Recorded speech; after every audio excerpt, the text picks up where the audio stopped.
My God, who let you in here? The elevator doors slid shut, sealing three men inside a polished steel box. A black man in a navy suit stood near the back, a worn leather briefcase resting against his leg. Blaine Prescott grabbed his subordinate's arm and laughed. Look at this guy. Cheap suit, cheap shoes, and somehow he thinks he belongs up here. The man didn't move. Blaine looked him over with open contempt. This floor isn't for you. I have a meeting on the 68th floor. A meeting? Blaine stepped closer and flicked the man's tie with two fingers. What kind of meeting? The cleaning shift. Blaine laughed again, and the younger executive beside him gave an uneasy laugh of his own. The man in the navy suit didn't blink. His face remained calm, almost still. Blaine reached out and grabbed his shoulder. Don't argue with me. You don't belong here. Get out before I call security. But when the elevator finally opened onto the 68th floor, every executive waiting in the hallway greeted that same man with the same two words. Mr. Chairman. Those two words drained every trace of color from Blaine Prescott's face. Earlier that morning, the kitchen of a modest Brooklyn brownstone smelled like butter and warm maple syrup. A cast-iron skillet hissed on the stove, while Desmond Avery flipped pancakes with one hand and held a small cup of orange juice in the other. His daughter, Sophie, sat at the kitchen table in her pajamas, kicking her feet gently against the chair legs. Daddy, you're burning it. I'm not burning it. That's called golden brown. It's black, Daddy. Desmond looked down at the pancake. She was right. He scraped it from the pan, smiled, and poured fresh batter for another one. The kitchen was small, but it didn't feel poor or neglected. It felt lived in, honest. A wooden table stood in the center with four mismatched chairs. A worn Bible rested beside the coffee maker. The screen door at the back still squeaked whenever the wind caught it. On the wall were three framed pictures that told a story almost nobody in the glass tower Desmond was heading toward would ever have guessed. The first was an old scholarship acceptance letter from Howard University, yellowed slightly around the edges. The second showed a younger Desmond shaking hands on the floor of the New York Stock Exchange after closing his first major deal worth $42 million. The third was a family portrait. His wife, Celeste, wore a white dress. Sophie sat on Desmond's lap. All three of them were laughing. There was no mansion in the photograph, no sports car waiting outside the brownstone, no display of wealth at all. The man who controlled a portfolio worth $9 billion still lived in a home with a squeaky screen door. Celeste came downstairs, already dressed in hospital scrubs. She was a pediatric surgeon, focused, respected, and usually the first person in the house to remind Desmond when his instincts were about to make powerful people uncomfortable. She kissed Sophie on the forehead, then kissed Desmond on the cheek. Go easy on them today, Chairman. Desmond smiled. I always do. Celeste gave him a look. I mean it. Don't scare every executive in the building on your first day. Desmond poured coffee into her travel cup. Can't promise that. Sophie looked up from her breakfast. What's a chairman? Desmond crouched beside her chair. It means Daddy has a very important meeting today. Are you the boss? Han grinned. Something like that, baby. He picked up his briefcase. The same worn leather briefcase his father had carried to work for decades, kissed his family goodbye, and stepped out the front door. There was no driver waiting, no town car, no security detail. Desmond walked to the subway and rode into Manhattan the same way he had on countless mornings before. His destination was Pinnacle Holdings International, a 68-story glass tower in Midtown Manhattan. It was the kind of building where the lobby alone looked more expensive than most people's homes. White marble floors stretched beneath towering ceilings. A massive waterfall flowed behind the reception desk. Security officers in tailored uniforms stood at each entrance like statues. The place represented old money, generational money, the kind of environment where a familiar last name often seemed to carry more weight than a resume. At the top of that tower sat Blaine Prescott, the chief executive officer. Blaine came from a wealthy Connecticut family. His grandfather had helped build the company, and Blaine made sure everyone remembered it. And had been chief executive officer for 12 years, long enough to stop thinking of the company as an institution he served and start thinking of it as a kingdom he owned. That morning, he arrived in a black chauffeur-driven sport utility vehicle. His charcoal designer suit cost several $1,000s. His cufflinks were monogrammed. His shoes cost more than many people's monthly rent, Blaine didn't walk into the building so much as march into it. Chin lifted, shoulders back, moving as though every foot of marble belonged personally to him. A young black security guard held the door open. "Good morning, Mr. Prescott." Blaine walked through without looking at him. The guard tried once more. "Good morning, sir."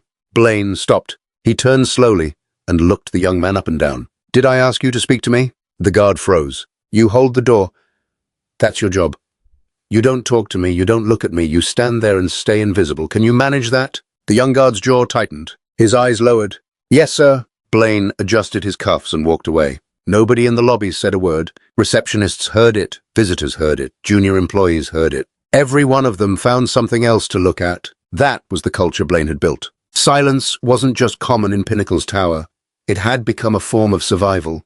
But that day was different. The board was gathering for an important meeting, and buried near the end of the agenda was an item most people on the executive floor hadn't seen yet. Appointment of a new chairman of the board, effective immediately. The man the board had chosen was already inside the building. I was standing in an elevator wearing a simple navy suit and holding a worn leather briefcase, and Blaine Prescott was about to treat him as if he were dirt beneath his shoes. The elevator rose quietly. Desmond stood near the back, breathing evenly. The fluorescent light above him flickered once against the brushed steel walls. The doors opened on a lower executive floor. Blaine stepped in. Behind him came Everett Sloan, Pinnacle's chief financial officer. A tall white man, his early 40s, with quiet eyes and the permanent expression of someone who had learned to survive by saying less than he knew. A junior associate followed them. They were laughing about a recent golf trip when Blaine noticed Desmond. The laughter stopped. Blaine's eyes moved slowly from Desmond's shoes to his collar, as though he were inspecting something that had failed a cleanliness test. "Still here?" Desmond looked at him. Blaine frowned. "I thought I told you to leave." "What, you don't understand English either?" Desmond said nothing. He pressed the button for the 68th floor, even though it was already lit. Blaine watched him, then turned toward Everett with a smirk. "Everett, look at this. Our friend here thinks he's riding to the top floor." Everett gave a weak half-smile, then looked at the floor indicator. Blaine kept talking. "You know what gets me? People walk in off the street, put on a cheap suit, and suddenly believe they belong anywhere they choose. A suit doesn't change where you came from." The junior associate gave a nervous laugh. Desmond's jaw tightened for the smallest moment, then relaxed. "I'm Desmond Avery," he said quietly. "I have a meeting on the 68th floor." Blaine stared at him. Then he laughed, loudly. "A meeting?" He slapped Everett lightly on the arm. "Did you hear that? He has a meeting." Blaine stepped closer to Desmond. "With who?" "The cleaning supervisor. The person who refills the soap dispensers." Desmond didn't answer. His breathing didn't change. Everett shifted his weight. His weak smile disappeared. "Blaine, maybe we should." "Maybe we should what?" Blaine snapped without looking at him. "You're going to tell me this man has business in our boardroom?" He looked Desmond over again. "In that suit, in those shoes, my gardener dressed better than that." The elevator continued upward. Desmond remained silent. His eyes stayed on the steel doors. His hands remained relaxed. Blaine moved closer until Desmond could smell espresso on his breath. "Let me explain something to you, friend." His voice became quieter, but sharper. "I've run this company for 12 years. I know the people who belong on every important floor of this building, and your face doesn't belong anywhere near the top." He pointed toward Desmond's chest, stopping just short of touching his tie again. "You know what I think? I think you followed somebody through the lobby. I think you slipped past the front desk and figured you could ride up here, sit in a leather chair, drink our coffee, and pretend you're somebody important." His smile grew colder. "People like you get into places and hope no one notices." "I notice. I always notice." Desmond finally turned his head and looked Blaine directly in the eyes. There was no anger there, no fear, no pleading, only a stillness so complete it made the elevator feel smaller. "You're entitled to your opinion, Mr. Prescott." Something shifted in Blaine's face. It wasn't the words, it was the tone. Desmond's calm unsettled him in a way open anger never could. Blaine was used to people shrinking when he spoke. Desmond didn't shrink. "Don't say my name like you know me." "I know exactly who you are," Desmond replied. The elevator reached the 68th floor. The doors began sliding open. A wide marble hallway appeared beyond them, bright with morning light from floor to ceiling windows. Glass offices lined both sides. Fresh flowers sat near the reception desk.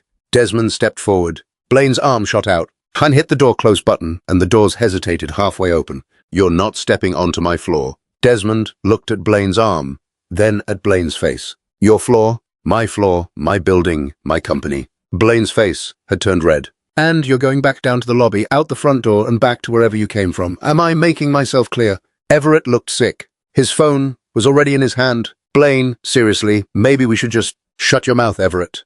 Desmond waited. Then he reached over, calmly lifted Blaine's hand away from the button, and stepped through the opening. He walked onto the 68th floor. Blaine stood frozen for a second. Then rage took over. He followed. Hey! His voice cracked through the marble hallway. Heads turned. Assistants looked up from their desks. Junior associates, carrying files, stopped mid-step. A male clerk froze beside his cart. Blaine caught up with Desmond, grabbed him by the elbow, and yanked him backward. Don't you walk away from me. Desmond looked down at Blaine's hand, gripping his sleeve. Then he looked back up. I'd recommend you let go of my arm, Mr. Prescott. Or what? Blaine tightened his grip. His voice became louder. He wanted the audience now. What are you going to do, call somebody to rescue you? You're nobody. You walked into the wrong building wearing the wrong suit, pretending to be something you will never be. He'd released Desmond with a shove. Desmond took half a step back, caught himself, then slowly straightened his jacket. Blaine turned towards the receptionist behind a curved glass desk. Call security, right now. The young receptionist had gone pale. Her fingers hovered near the phone. Mr. Prescott, sir, he's on today's approved. I don't care what list he's on. Blaine slammed one palm onto the desk. The receptionist flinched. I'm the chief executive officer of this company. Call security and have this man removed. Use the service exit. I don't want our clients seeing this circus. Her hands shook as she lifted the phone. 2 security officers arrived quickly. They were both large men in dark suits with earpieces. One was black, one was white. Both looked uncomfortable before Blaine even spoke. He pointed at Desmond. Get him out, now! The black security officer looked at Desmond, then at Blaine, then at the receptionist. The receptionist gave the smallest desperate shake of her head. Mr. Prescott, the guard said carefully. Our briefing said all board-level guests have full clearance. I don't care about your briefing. Blaine's voice became raw. I'm giving you a direct order. Remove him from this floor, or I'll replace both of you with guards who know how to follow instructions. The 2 officers exchanged a look. Then they looked at Desmond. Desmond gave them one small nod, almost too subtle to see. It's all right. The officers moved to either side of him. They weren't rough. They didn't grab him. But they escorted him toward the service corridor, past the glass offices, past the conference rooms, past rows of desks where employees sat frozen, watching. Every eye followed him. No one spoke. Near a copy machine stood a young black intern named Nia Bennett. She was in her early 20s, new to the company, still trying to learn which conference room belonged to which division and which executives expected interns to become invisible when they walked past. Her eyes filled with tears. Her hands trembled at her sides. She watched Desmond walk by between 2 guards, his head held high. Desmond caught her eye. He nodded once. Slow, steady. The message was simple. Don't be afraid. This isn't over. The service corridor was cold and plain. No marble. No sunlight. Only grey concrete walls, buzzing fluorescent tubes, and the smell of industrial cleaning fluid. It was the part of the building clients never saw, and that was where Blaine had ordered Desmond Avery to be taken. The 2 guards walked beside him. Their footsteps echoed. Neither man spoke. The black guard clenched his jaw so tightly a muscle moved beneath his cheek. The white guard stared straight ahead, his ears turning red. They knew what was happening was wrong. They could feel it. But they also knew Blaine Prescott's reputation. They had destroyed careers for smaller acts of disobedience. They had families, mortgages, children, responsibilities waiting outside the building. So they kept walking. Desmond kept his back straight and his chin level. His briefcase remained in his hand. I didn't resist. Hein didn't argue. Hein didn't ask where they were taking him. He already knew. Behind them, the executive hallway remained frozen. Dozens of employees stood in silence. Some were at desks. Some were in doorways. Some still held coffee cups they had forgotten to drink from. Every one of them had watched a black man be pushed off the executive floor because Blaine Prescott had decided his skin, his clothing, and his presence did not fit the picture in Blaine's head, and not one person had stopped it. Blaine stood in the center of the hallway, like a man who believed he had just won a war. He straightened his cuffs and looked around with satisfaction. Let that be a lesson. I wasn't speaking to one person. I was speaking to everyone. This company has standards. This floor has standards. If you don't meet them, If you don't look the part, dress the part, and belong here, you will be removed. Simple as that. He paused and let the silence serve him. Does anyone else have a problem? Nobody moved. Nia, still, stood near the copy machine, with tears running down her cheeks. She wiped them away quickly and looked toward the floor. Blaine noticed. He walked toward her. You. Nia looked up. Why are you crying? You know him or something? She shook her head. Then what? You feel sorry for him? Blaine gave a short laugh. Let me guess. You're one of those diversity hires. Same story, right? Same neighborhood. Same cheap shoes. Several employees looked away. A woman at a nearby desk slowly closed her laptop because she couldn't stand to watch. Stop crying. This is a multi-billion-dollar company, not a daycare center. Wipe your face and get back to work, or do I need security for you too? Nia turned away. Her shoulders trembled. Her fingernails pressed into her palms. Then the boardroom door opened. Valerie Monroe stepped into the hallway. She was Pinnacle's general counsel, a black woman in her late 50s with silver streaks pulled neatly back and a charcoal blazer that looked as disciplined as the woman wearing it. She carried a leather portfolio worn soft at the edges from years of courtrooms, negotiations, and difficult meetings. Valerie took in the scene. The silent employees, the crying intern, the service corridor door still moving on its hinges. Then she looked at Blaine. What did you do? Her voice wasn't loud. It didn't need to be. Blaine rolled his eyes. Relax. Valerie, I handled a security problem. Some guy off the street wandered up here pretending he had a meeting. Some guy? Valerie's voice went flat. Yeah, some guy. Black man. Bad suit. No credentials I recognized. No clearance. I had security escort him out. End of story. Valerie stared at him for a long moment. Long enough for Blaine to shift his weight. Where is he now? Service corridor. On his way out where he belongs. Valerie closed her eyes for a second. When she opened them, the patience was gone. Bring him back. Blaine laughed. Excuse me? Bring him back immediately. Call the guards and bring that man back to this floor. Valerie. Blaine stepped towards her and lowered his voice as though speaking to someone who had forgotten her place. I'm the chief executive officer of this company. I decide who walks on this floor and who doesn't. Stay in your lane. Valerie didn't blink. My lane, Blaine, is making sure this company doesn't get sued into the ground. And right now, you're not just crossing a line. You're setting fire to it. Sued? By who? That guy? He's probably halfway to the street by now. That man's name is Desmond Avery. I don't care what his name is. You should. Valerie's voice became even quieter. You really should. For the first time, a small shadow of doubt crossed Blaine's face. I'm berided immediately. Men, like Blaine, didn't survive by admitting doubt. His identity depended on always being right, especially when he was wrong. He turned toward the hallway and raised his voice again. You know what the problem is now? Everyone is so afraid of offending somebody that they've forgotten how to run a business. A man walks in with no badge, no visible credentials, no invitation in his hand, and somehow I'm the problem for protecting this floor. He spread his arms. This is my building, my rules. If that bothers anyone, there's a service exit for you too. He looked directly at Valerie. She didn't react. She simply turned, walked back into the boardroom, and pulled out her phone. The hallway stayed silent. Dozens of people remained in place like statues. Some wanted to speak. Some felt ashamed of what they had just watched. Some had spent years swallowing similar moments. But in Blaine Prescott's Pinnacle, silence had become part of the compensation package. You kept your head down, and in return, maybe your career survived another day. Blaine fed on that silence. Inside the boardroom, the atmosphere was entirely different. 15 chairs surrounded a long mahogany table. Crystal water glasses sat beside leather folders. Sunlight poured through floor-to-ceiling windows overlooking Manhattan. Board members spoke quietly as they took their seats. At the head of the table sat Harrison Vale, a 70-year-old co-founder of Pinnacle Holdings. He had helped build the company from a tiny office decades earlier.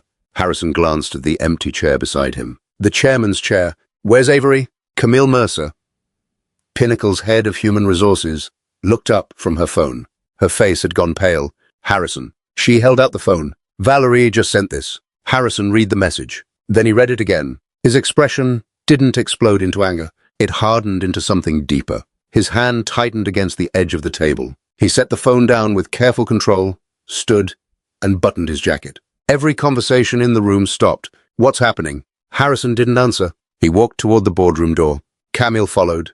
Then another board member rose. Then another. One by one, all 15 stood and followed Harrison into the hallway. Blaine was still talking when the boardroom door opened behind him. She had loosened his tie and was pacing, lecturing employees about loyalty, standards, and knowing where they belonged. I didn't notice Harrison step out. I didn't see the board members forming a line behind him. He was still pointing toward the service corridor when he noticed the receptionist's face change. Her eyes widened, not with fear, with relief. Blaine stopped talking. The hallway felt different. He could sense it before he understood it. He turned slowly. 15 board members stood shoulder to shoulder, all looking past him toward the service corridor. The 2 security guards were walking back toward the marble hallway. Between them was Desmond Avery. Valerie had made the call. Desmond was coming back. And for the first time in 12 years, Blaine Prescott had no idea what would happen next. Desmond stepped out of the service corridor. His navy suit was the same. His briefcase was the same. His posture was the same. Nothing about him had changed. But everything around him had. The guards stopped at the corridor entrance and stepped aside. Desmond walked forward alone. His shoes clicked softly against the marble. The hallway was so quiet that every step seemed to carry farther than it should. Dozens of employees lined the walls. At the far end stood 15 board members. Harrison Vale moved first. He stepped forward, extended his hand, and looked Desmond directly in the eyes. "Good morning, Mr. Chairman." The words carried down the hallway. A second board member stepped forward. "Mr. Chairman, welcome." Then a third. "It's an honor, Mr. Chairman." Then another, and another. One by one, 15 board members shook Desmond Avery's hand. "Mr. Chairman, Mr. Chairman, Mr. Chairman." Every greeting struck the hallway with the weight of a hammer.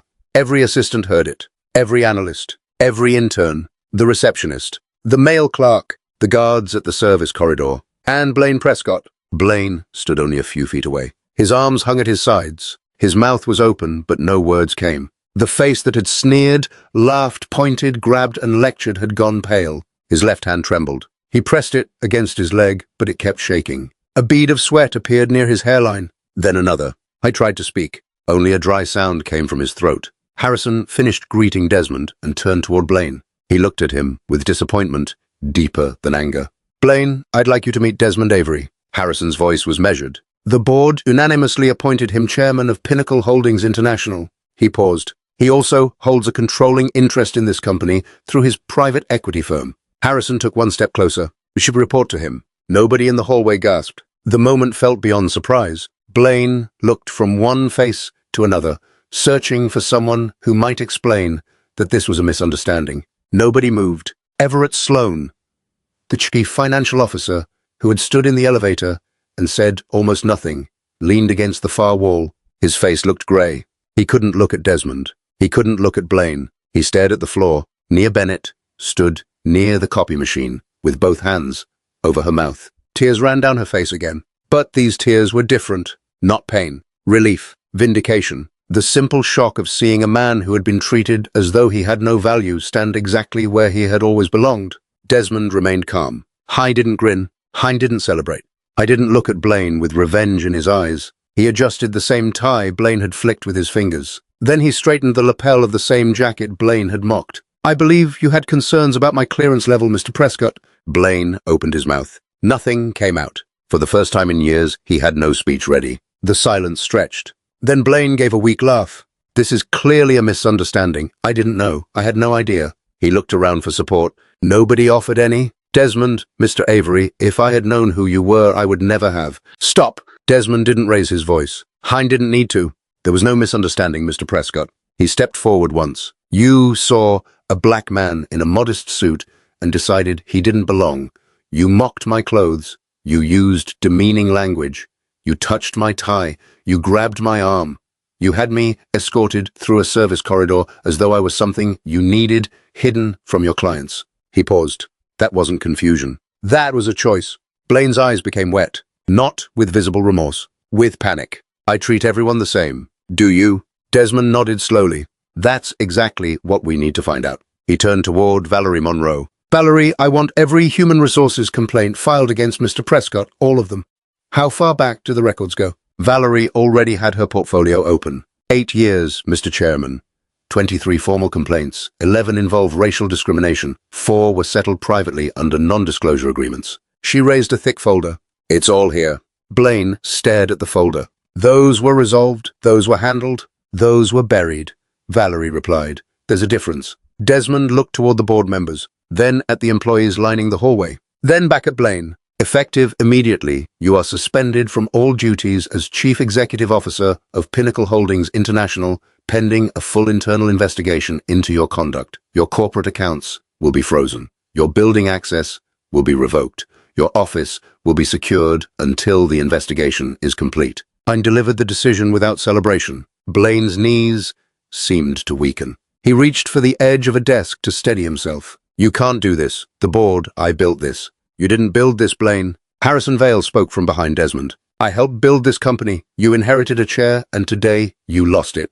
Desmond turned towards the two guards who had escorted him away earlier. Gentlemen, please escort Mr. Prescott from the building. He paused. Use the service exit. Everyone understood the symmetry. The same corridor, the same door, the same walk Blaine had forced on someone else only moments before. The guards stepped forward. One moved to each side of Blaine. Blaine looked at them. The same men he had threatened for hesitating. Something in his posture collapsed. The arrogance disappeared. The certainty disappeared. The authority he had worn like armor was suddenly gone. Hai didn't resist. He walked between the guards with his head lowered, past the desks, past the glass offices, past the copy machine. Nia watched him pass. This time, she didn't look away. The service corridor door closed behind him with a quiet click. Soon afterward, Blaine's corporate credit cards were deactivated. His nameplate was removed from his office door. His parking space was reassigned. Years of unquestioned control had disappeared with startling speed. The hallway slowly came back to life. People shifted their weight. Coffee cups moved again. Whispers began. Everett Sloan approached Desmond near the boardroom entrance. His face was drawn. Mr. Avery, I was in that elevator. I heard everything he said to you. He swallowed. I should have said something. I'm sorry. Desmond looked at him for a long moment. There was no anger in his expression, only honesty. Yes, Mr. Sloan, you should have. Everett nodded. He looked down, then walked away. The investigation began almost immediately. Valerie Monroe brought in Harding and Associates, one of the most respected employment law firms in New York. Senior partners arrived with investigators and forensic accountants. They set up on the same executive floor where Blaine had lectured employees about standards and belonging. Then they began pulling records. What they found was worse than anyone expected. For 8 years, Blaine Prescott had run Pinnacle, as though the color of an employee's skin could influence how far that person was allowed to climb. The evidence wasn't hidden in some secret vault. It sat in plain sight. Human resources databases, email chains, performance reviews that had been quietly altered. Qualified black employees had been passed over for promotions in favor of less experienced white colleagues. Transfer requests from employees of color had been denied without clear explanation. Diversity training programs had repeatedly lost funding after Blaine's direct intervention. Meeting records showed that he had personally blocked the hiring of several non-white executive candidates, describing them as the wrong cultural fit. Camille Mercer sat with investigators and brought her own records. Emails she had saved, conversations she had documented, names, dates, exact phrases. Hein told me to make the complaints disappear, she said. Her voice stayed steady, but her hands were clasped tightly. He said if I couldn't keep the house clean, he'd find someone who could. Several former employees had signed non-disclosure agreements after filing racial discrimination complaints. Blaine had personally approved settlement payments totaling $2,300,000. At the time, he had told the board the settlements were necessary because public litigation could damage the company's stock price. Shareholders had paid every dollar without being told the full story behind those payments. Then, the story reached the press. A reporter received a tip. Soon, elevator footage was appearing across television screens and online platforms around the country. Security cameras had captured the encounter. Blaine's sneer, the insults, the moment he flicked Desmond's tie, the moment he grabbed Desmond's arm, the moment he pointed at him and ordered guards to remove him. Then came the reversal. 15 board members, 15 handshakes. The words, Mr. Chairman, echoing through the hallway while Blaine's face lost all color. The video required no narration. No commentator needed to explain what people were seeing. Raw footage told the story clearly enough. It spread to millions of viewers. A phrase began circulating online after someone posted an image of Desmond standing in his modest navy suit beside Blaine in a designer suit worth several $1,000s. The caption joked that the cheap suit had just become the most powerful suit in the building. The board gathered in an emergency session. The vote was unanimous. Blaine Prescott was terminated for cause. His $12 million severance package was voided under a morality clause inside his contract. His attorneys threatened legal action. Pinnacle's legal team responded by sending them the elevator footage and asking whether they would like the recording played in open court. The threat went no further. Federal regulators also began a preliminary review. The question was whether Blaine's pattern of discrimination had materially affected company operations in ways that should have been disclosed to shareholders. The settlement payments raised concerns. The altered performance reviews raised more. The civil cases moved quickly. 3 former Pinnacle employees, all people of color, who had been forced out during Blaine's tenure, filed a joint civil rights lawsuit against Blaine personally. Their attorneys stood outside the courthouse and explained that the case wasn't about one elevator ride. It was about years of discrimination protected by silence. Complaints that had once disappeared into private files were now public. Blaine issued a written apology through his attorney. It was short and carefully worded. He expressed regret. He apologized for what he described as a lapse in judgment. He claimed deep respect for colleagues from every background. To many people, the statement sounded less like reflection and more like legal damage control.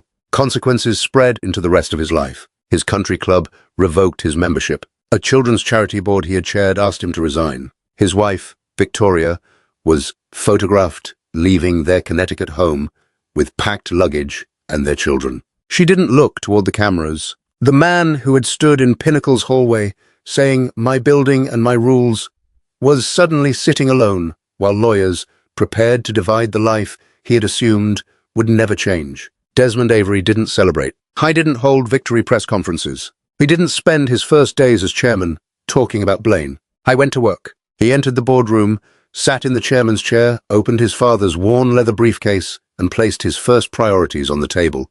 The first was a complete equity audit across all 16 divisions of Pinnacle Holdings International. Hiring decisions, promotions, transfers and terminations from the previous decade would be reviewed. An independent oversight committee would be created. Reports would be published regularly, so accountability would not depend on private promises. The second priority was a scholarship fund named after the public school that had helped shape Desmond's early education. Pinnacle would fund 10 full scholarships each year for first-generation college students. The third priority was personal.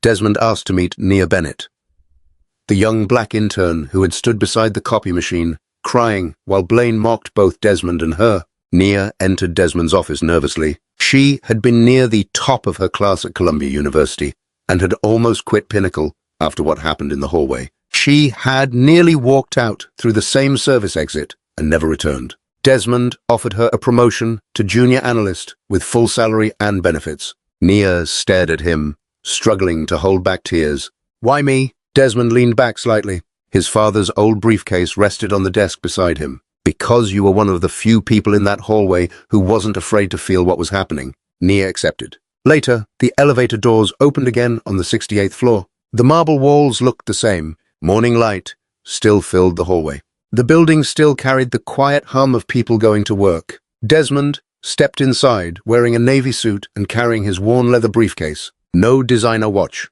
no entourage, no announcement, just a man going to work. A young woman was already inside the elevator. She looked to be in her early 20s. A new employee badge was clipped to her blazer. She held a notebook against her chest and watched the floor numbers with obvious nerves. Desmond pressed the button for the 68th floor. It was already lit. He smiled. "First day." She let out a breath. "Is it that obvious?" "A little." Desmond extended his hand. "Welcome to Pinnacle. I'm Desmond." She shook it. "Tessa Hammond. I'm starting in analytics." "Good division. Good people." He nodded toward her notebook. "You're going to do great." When the elevator opened, Tessa stepped out first. She glanced back and gave him a small, grateful smile before walking down the hallway. She had no idea she had just shaken hands with the chairman of the board. And that was exactly the point. Desmond walked through the same hallway where Blaine Prescott had once lectured people about knowing their place. The carpet was the same. The glass offices were the same. The light was the same, but one wall had changed. Where Blaine's portrait had once hung, arms crossed and chin lifted, there was now a simple framed document. Pinnacle Holdings International Statement of Values. The first line read, "Dignity is not earned, it is inherent." Desmond had written those words himself after Blaine's removal. No committee, no consultant, Just Desmond alone at a desk, writing down something his father had taught him long before he ever entered a boardroom. Dignity is not earned, it is inherent. The statement now appeared throughout the building. Conference rooms, break rooms, elevator lobbies. Every floor carried the same words. Nia Bennett was no longer the intern, crying beside the copy machine. She had become a junior analyst on one of Pinnacle's strongest performing teams. She had her own desk and her own nameplate. Pinned to the small board beside her workspace was a handwritten note. Feel something. As for Blaine Prescott, his name eventually appeared on the website of a small consulting firm in northern New Jersey. There was no photograph and no long biography, only his name and the title senior advisor. The firm employed 12 people. Its largest client was a regional plumbing supply company. The man who had once controlled a $9 billion corporate empire from a corner office over Manhattan now worked from a rented desk, advising a modest business. Major corporations no longer wanted his name near theirs. Among human resources professionals, his downfall became a cautionary example of what happens when arrogance convinces someone that authority will protect them forever. But this story was never really about the satisfaction of watching one powerful man fall. It was about what happened before the fall, the assumptions, the humiliation, the silence, the employees who saw what was happening and lowered their eyes because speaking felt dangerous. The guards who knew something was wrong but followed the order anyway. Everett Sloan, standing inside the elevator, hearing every word, understanding enough to feel uncomfortable but not enough to interrupt it. Nia Bennett, feeling the cruelty so deeply that she couldn't hide her tears. And Desmond Avery, knowing exactly who he was before anyone in that hallway said, "Mr. Chairman." That's where the lesson lives. Dignity doesn't come from a suit. It doesn't come from a title. It doesn't come from a bank account, a corner office, a company car, or a board vote. Those things can change in a single day. Dignity begins with the simple truth that every person deserves to be treated as a human being before anyone knows what they own, where they studied, what job they hold, or who they know. Desmond didn't suddenly become worthy when 15 board members shook his hand. Anne had the same worth in the elevator. Anne had the same worth in the service corridor. She had the same worth when Blaine mocked his clothes and when the employees in the hallway stayed quiet.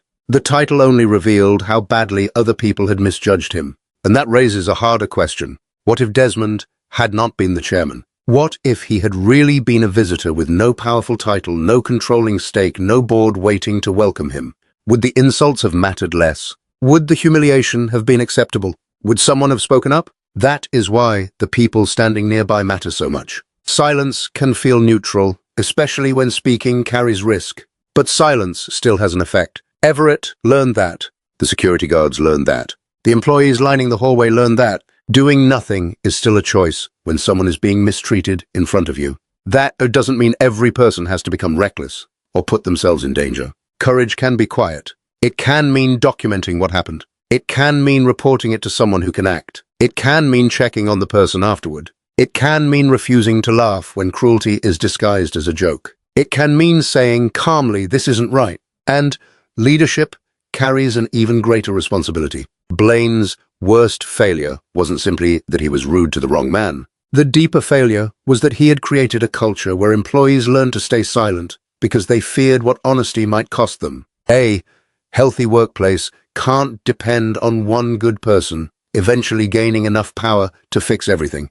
It needs systems that protect people before the damage becomes public. It needs leaders willing to listen. It needs complaints that aren't buried. It needs accountability that doesn't depend on headlines. And it needs people who understand that respect isn't a reward for status. Desmond could have used his new authority only to punish Blaine. Instead, he changed the company around the problem. He ordered an equity audit. He created independent oversight. He funded scholarships. He opened a door for Nia. He replaced a portrait of power with a statement about dignity. That is the difference between revenge and responsibility. Revenge asks how much pain can be returned. Responsibility asks what can be repaired. Consequences still mattered. Blaine lost his position because his actions had consequences. But Desmond didn't build his leadership around Blaine's downfall. He built it around what Pinnacle could become afterward. And maybe that's the most useful lesson of all. You don't have to let another person's ignorance decide who you become. You don't have to answer humiliation with humiliation. You can know your worth without needing to prove it every minute. You can hold people accountable without losing your humanity. You can forgive without pretending nothing happened. You can move forward without erasing the lesson. And when you have the chance to make things better for the person coming behind you, you can choose to do that too. So think about the hallway in this story. Think about the people who looked away. Think about Nia, who couldn't pretend she felt nothing. Think about Everett, who later admitted he should have spoken. Think about the guards, caught between what they knew was wrong and what they feared would happen if they refused. Then ask yourself one honest question. If you saw someone being treated like they didn't belong, what would you do? Have you ever stayed silent and wished later that you had said something? Have you ever been the person everyone else watched but nobody defended? If you have, your experience matters. Share it in the comments if you feel comfortable. And if this story made you pause, share it with someone who might need the reminder. Subscribe if you want more stories about people who refuse to let someone else's assumptions define them. Because dignity isn't something another person hands you when they finally discover your title. It was yours before they knew your name. And when someone else is being stripped of that dignity in front of you, your response matters too. Sometimes the strongest thing you can do is speak. Sometimes it's document. Sometimes it's stand beside someone. Sometimes it's simply refuse to join the cruelty. Whatever form it takes, choosing decency is never weakness. It's character. It's responsibility. And when enough people make that choice, even a culture built on fear can begin to change.